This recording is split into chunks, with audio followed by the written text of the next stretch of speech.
Hey guys, thanks for checking out another episode of Inside the Mind, a podcast about athletes. Today's guest is TaRayle Cates, who is a basketball player as part of the Dallas Skylines, as part of the basketball league.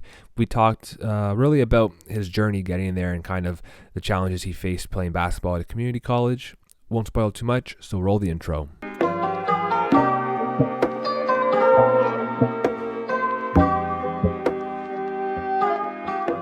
What was your motivation for starting your clothing brand? Motivation behind it was because, for one, I'm going to school for business management, and a goal of mine has always been to own my own businesses. Outside of the clothing brand industry, I want to eventually open up a laundromat one day, open up a restaurant, and I honestly always wanted to open up my own elementary school. So opening up my own starting my own clothing brand was the first and easiest step of becoming an entrepreneur. Well, no, I wouldn't even say easy, but it was one of the first. Well, it's the easiest out of the rest, but it's the first and easiest process in starting up your own business and becoming your own entrepreneur. So, and the motivation behind it, I don't want to base everything around money, but just having that mindset that I don't want to work for someone else for the rest of my life was the biggest motivation behind it. How much do you tie your basketball career and everything into your clothing brand? Are they related in any way, or are they completely separate? Not necessarily. They're separated because I know there's a lot of people that aren't athletes, and then I know a lot of athletes. So like my clothing brand wise, I make it sort of like a everyday wear type brand. I don't necessarily try to make basketball the focal point, even though I could. It would be easier to do it that way, but I want it to be something that people can wear on an everyday basis. So it's separate. Yeah. And it was called Be Humble, right? That's what it was called? For humble. For Humble, yeah. No, forever humble. Yeah. I feel like, knowing a little bit about your journey playing community college basketball and stuff, that being humble is one of those things that you kind of have to be humble to be able to get through that and come out of it, still pushing yourself to play basketball, play pro basketball. Most definitely. Yeah. I know we were talking a bit earlier the other day about your journey, how you got to community college, but from what I remember, it was something to do with academics, right? The reason why you had to go to community college instead of other schools? Yes, out of high school, I had a few Division I college looks. No offers specifically, but my high school career academically wasn't the best. Honestly, it wasn't the best. I struggled academically, not due to the fact that I didn't understand how to do the schoolwork, but I just didn't apply myself. I was young and immature, made a lot of immature decisions. I was focused on a lot of other things. I actually was more focused on basketball than my academics. And then, growing up being a 14, 15, 16-year-old kid, you focus on a lot of girls and everything in that nature. So I didn't really apply myself much academically as I should. But, it's the past, so I can't get it back. I just had to learn from it. Yeah. Was it that mindset that you have that, it's the past and really you can't change it? Was that something that came to you right away, or was there a period in time where you kind of struggled with what you had done? It came later on in life. Honestly, I'm just now getting over a lot of things in my past, as far as the mistakes that I made, due to the fact that I know if I would have handled situations in a better manner, then I wouldn't be in this, I'll be in a way better situation than I am now. Mm-hmm. What were some of the things that you actually because I know a lot of people say, I got over it eventually, but then, what were the things that you're actually doing? Was it certain things you were telling yourself? Did you kind of distract yourself with other things in your day-to-day life to take your mind off of it? What were the specific things? To get over things, I just always thought to myself, better days ahead. And I can't get those days back, but I can, work to create a better future for myself. And that's what I told myself every day. As long as I mature and mentally mature, spiritually mature, and just focus on the things that I want in my future. Without the mistakes in my past won't really matter. Mm-hmm.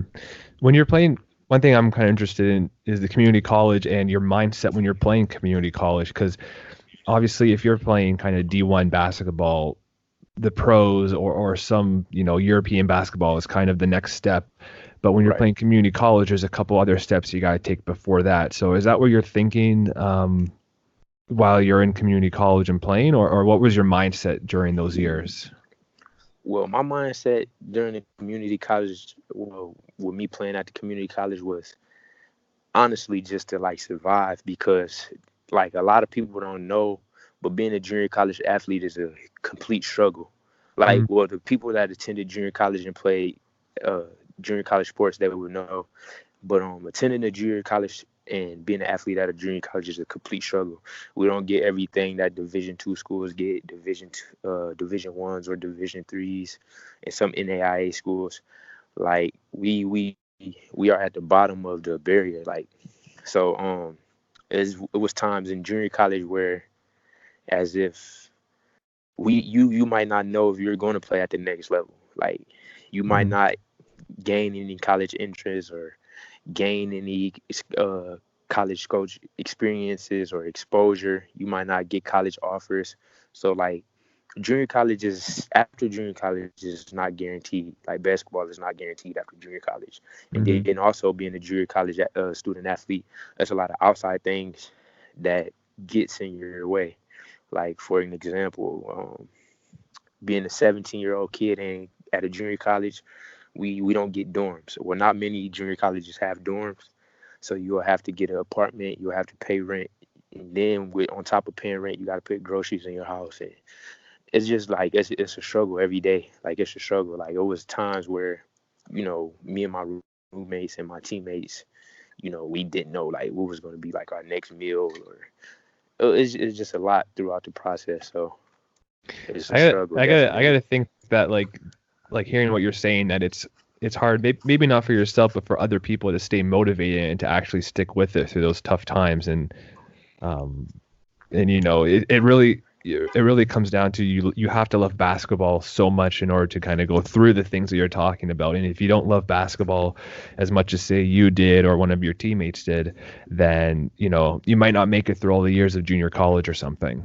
Right. I mean, well, like basketball is a game of up and downs. Mentally, like outside of basketball, like life throws jabs at you, and then between the lines, like life throw jabs at you. Like it have been times where I didn't want to play the game of basketball anymore, and it wasn't because of the game, but it was just because a lot of personal issues, personal reasons that would try to interfere with the game of basketball and just knock you off your square. So, but I wouldn't necessarily say, I would say that you have to love it, but I will also say you have to have a bigger reason why, Hmm. like a bigger reason why Like to like keep going. not just like basketball kind of thing, or what do you mean by Yeah, that? like for an example, like okay, you might love the game of basketball, and then you might go through like a little struggle where it's a time that you don't want to play, and you still would love the game, but then you also have to think outside of the box. Okay, like for an example, like growing up, I had a single mother. I grew up in a single parent household, and I saw how hard she worked. So like I know that basketball would give me the resources to help pay her back or help take the load off her back. So like I love the game of basketball as well, but I also do everything for my mother and my family to just show them like my little cousins and my brother, like just show them that you know this ball will it can open up doors for everyone, not just myself. And I just want to be able to help everyone back, like in my community. Hmm. Did you feel any kind of any pressure on yourself to succeed when you talk about things like providing for your mom, paying her back, kind of thing, being a role model for cousins and whatever? Did you feel like any like the pressure is kind of hovering over you to do those things, or is that something that is just something that you just enjoy so much you don't really get pressured by it? Um, I honestly, it's been moments where I feel pressure. It's been moments where I wanted to give in because I didn't see the results immediately. It's like, I worked hard. Like, for an example, I played 2 years at the junior college, and then I set 3 years. Like, I didn't play organized game for 3 years, and I was ready to give up. Like, I was just working hard every day, going to the gym every day, like I had a game the next day for three straight years, and I didn't get no resort. I didn't get no results. So it was like, what am I doing this for? So then recently I went to a pro tryout and I made a training camp roster. So I mean, that was during the basketball like league, right? yes. Yeah. So So what sometimes team was that? Are you able to tell us what team kind of thing, or is it still? yes, the Dallas Skyline. It was Okay. located in Dallas, Texas. Yeah. That's dope. Yeah. That's is that the first year of this league, or is the second? I looked up a bit. I obviously up in Canada, the kind of this second division kind of second tier basketball leagues in the States aren't really well known. So I had to do a bit of research on what the basketball league actually was. It seemed like I believe it's the second or third year. okay. Well, it's the second year I've known about. So Yeah, and I think I know when we were talking the other day, I think you said it's like pretty comparable to like the G League or like the step to the G League kind of thing. it's like a platform that helps players get exposure to possibly play in the G League or get their foot in the door to play international basketball and possibly the NBA as well. Yeah. So that's going to be, a team of 12 or 13 guys just like absolutely hungry just to make it to the next level, right? It'll be interesting Yes, that not only will you probably be competing against the other team, but probably even your teammates at some point because, you want to have the most playing time to get the most, footage and most highlight reels and everything to get noticed. Yes. Yeah. So hopefully, I've talked to other people in the past and everything, and that seems to be a consistent theme with sports teams, at least, that you try to get along as much as you can with each other, but there's certain situations that you can't avoid. That if you have two really motivated athletes that are going for the starting spot on a team, there's bound to be some sort of conflict that comes from it. Did you have any experience with that in junior college? Yes, junior college. Like my first 2 years of junior college was a battle. Like every practice, well, especially my high school years. My high school team was one of the top teams in the country. Every practice, our practice was more competitive than our games because we competed with each other every day in practice. So when we played in games, everything just came easy and came natural. And it started with our coach. Our coach, he played in the NBA. He played for the Raptors before. Okay. Who was it? His name is Jermaine Jackson. Okay. Yeah, so everything started from him. He just installed hard work and we just ran with it. So, but as far as junior college, like that mindset carried over with me to junior college, and I think it just carried over to other players. For an example, one of my former teammates, Jeremy Landers, Chris Parker, Jay Springs, Jason Watts, like all of those guys were high level competitors every day. Yeah. So then, like you said, after junior college, you took 3 years off. How difficult was that to take 3 years off and not playing organized basketball games? Because I'm sure my first year was honestly on me. Like I had to take care of my academics. My second year, I was reaching out to coaches. A lot of teams had their roster full, or they already had given out scholarships. And then my third year, it was kind of like I just got tired of begging for an opportunity. Like I got tired of begging for an opportunity. I put in the work. I saw that I got better, and I just was really tired of begging for an opportunity. Tired of begging coaches to give me a chance. So I ended up just trying out professionally. Yeah, kind of taking things into your own hands, setting your own path. I didn't want, because I got tired of making it. I got tired of feeling like people was in control of my future. So. I know you're from the Detroit area, correct? And I'm gonna assume that the junior college you went to is in your area as well. So Yes, I'm from Mount Clemens specifically, Mount Clemens, Michigan. I'm about 20 to 25 minutes from Detroit. I went to junior college in St. Clair Community College, located in Port Huron, Michigan. That's about 35 minutes from Mount Clemens. Yeah. So how big of a shock will it be, or should I say, how much was a factor was it that you had to move to Dallas to play basketball, and you'll be traveling across the country, right? Have you had experience doing that in the past when you played junior college or Junior college, I stayed within the Midwest. Like the farthest I went was Chicago. So to be able to travel to to be able to play in the TBL and travel to Tampa Bay, Rochester, New York, San Diego, California, it will be a fun experience. I look forward to it. Yeah, I think that's for a lot of athletes, that first time where they move away from their region. So for you, be the Midwest, you really, and you're traveling the country, you not only get exposed to other basketball players, other competition, but it really helps you grow as a person to be on your own for a thing, right? Yeah. And that's another thing I'm looking forward to, just to continue grow as a man. So. Yeah. I know the other day even we were talking about your connection with Canada to Redeemer College. I think you had mentioned that you had some contact with Redeemer College at some point. Yes. Yeah. So. Actually, I was supposed to attend Redeemer and play college basketball there the year of 2018. Okay. But unfortunately, I had some financial issues. For me being an international student, it was a little too expensive. Yeah, it's crazy that those international fees are crazy. Like when I think about even like friends of mine that have not to play sports in the States, but just to gone there for academics, and it's like I never really understood why there's a higher international fee for colleges and universities.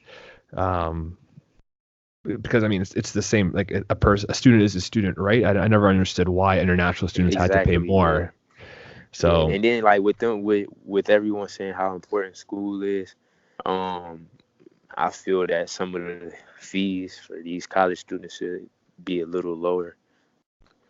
Yeah, because everybody can't afford it, and everybody's not in a position to take out crazy amount of loans and stuff like that. I feel that as much as they preach about getting your degree is important and education is important, I feel that the cost should be a little cheaper.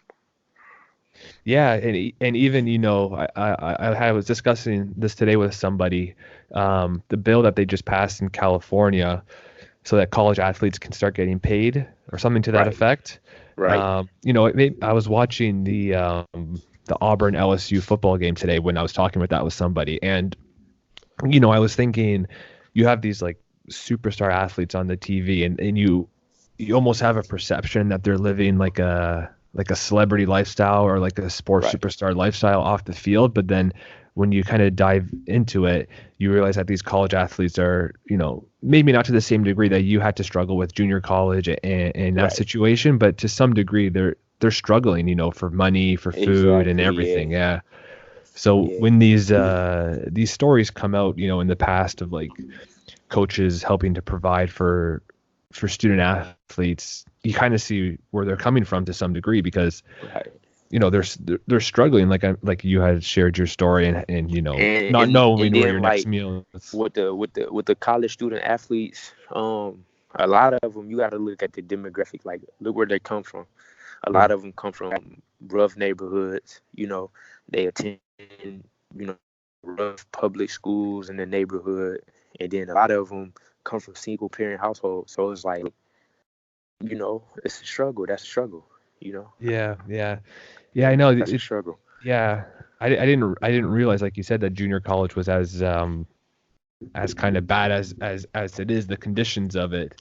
And I'm sure, that's like you said, the one thing that you kind of are looking forward to in this journey is growing as a person and growing, to be a man. And I feel like that experience in junior college was probably the first step of, or a pretty big factor in you developing as a person, having to persevere through all of that and still have your head down and kind of move forward. Definitely. And I actually believe that junior college will humble you. And I actually did an interview last year, and it was an interview asking me about junior college athletics. And I basically just was telling them, like, it is a struggle. Yeah. And it will humble you. But I mean, it's college at the end of the day. It's times where you will enjoy it, but I feel that majority of the time it's like you're trying to figure things out.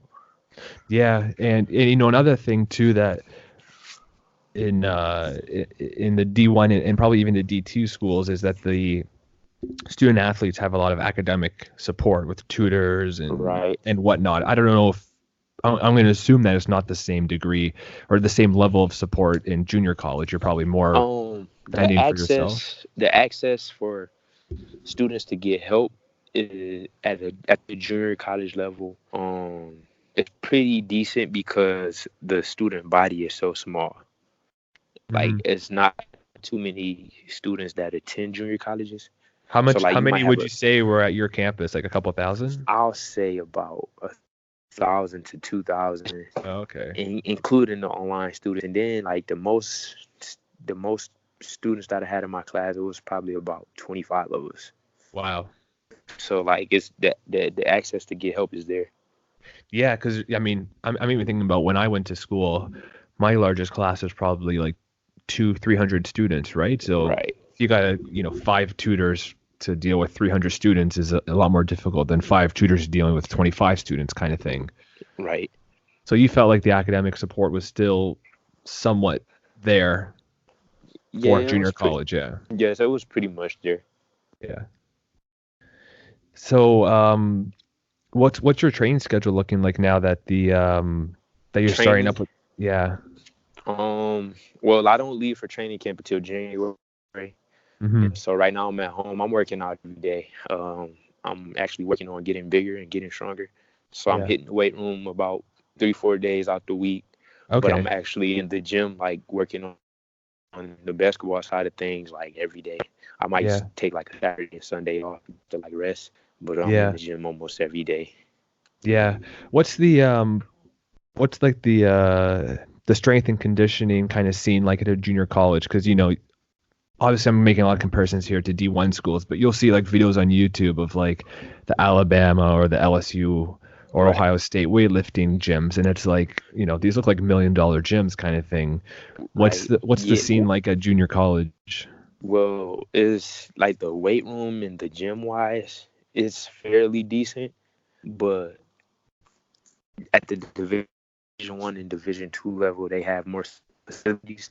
Like at junior college level, a lot of junior college you have to share. You have to share with other athletic programs. So it might not be times where you can get in the gym because volleyball has practice or they have a game and stuff like that.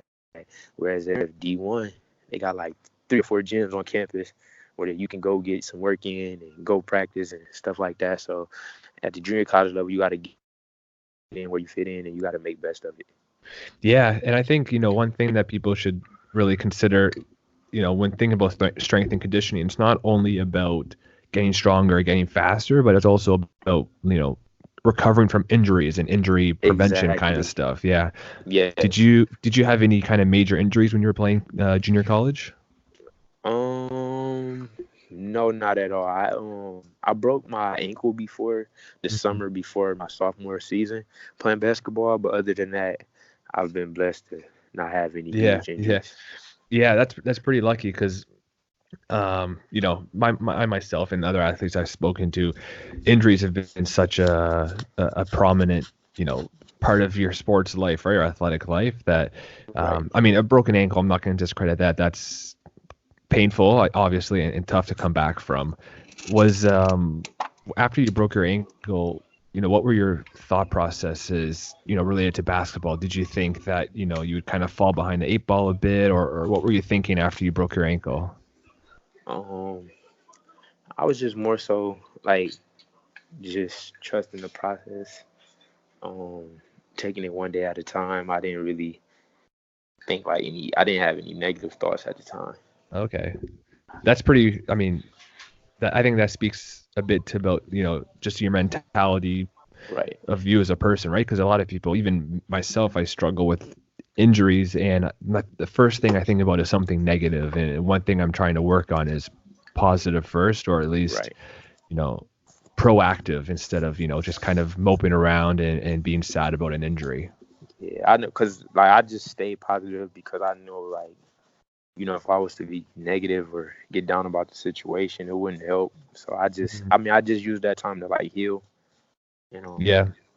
And there's other things you can do too. I mean, a lot of people, they think training is just physical training, Right. but there's a lot of things you can do in your head, and studying plays, studying, Exactly. NBA players, trying to learn from them. I know, like the one show that Kobe does on ESPN Plus, where like he goes through and breaks everything down, like stuff like that is really helpful. I feel that athletes, when they're dealing with injuries and can actually get on the court. Right. Yeah. Anyways, man, I really appreciate you coming on tonight. I wish you the best of luck as you start with the basketball league. Thank you. I appreciate it. Thanks, guys, again for checking out this episode. If you enjoyed any part of it, please share it with your friends and family, and I'll speak to you next time.